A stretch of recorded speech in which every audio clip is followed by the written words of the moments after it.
আমাদের মুখ্যমন্ত্রী মমতা বন্দ্যোপাধ্যায় বাংলার মানুষের জন্য 22টা জেলায়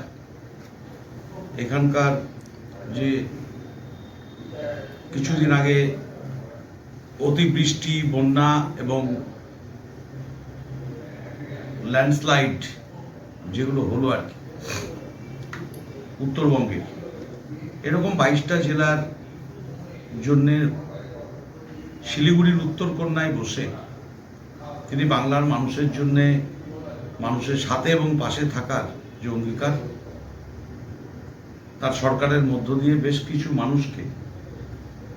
তাদের ঘরের ক্ষতি হয়েছে,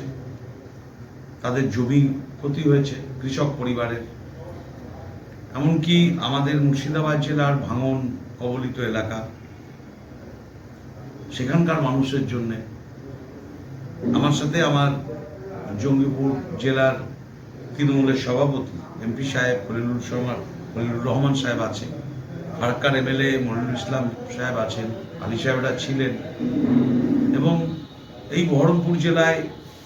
ডিএম কালেক্টরেট হলে বসে আপনাদের উপস্থিতিতে মুখ্যমন্ত্রী এই বাংলার মানুষের জন্য কি কি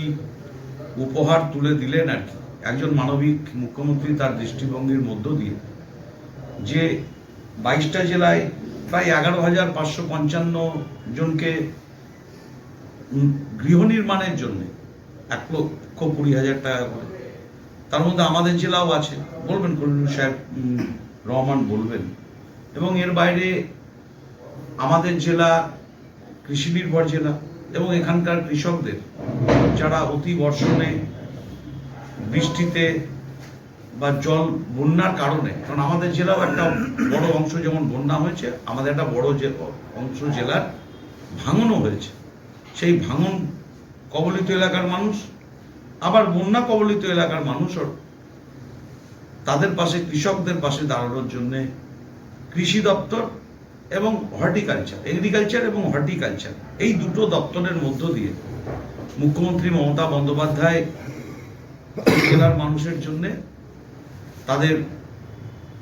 বীজ দেওয়া, তাদের বিভিন্ন রকম সিডস, এই আলু, লঙ্কা, হর্টিকালচারের পটল, সিম, গাজর, এরকম নানান রকম বীজ এবং তার সাথে যে কীটনাশক,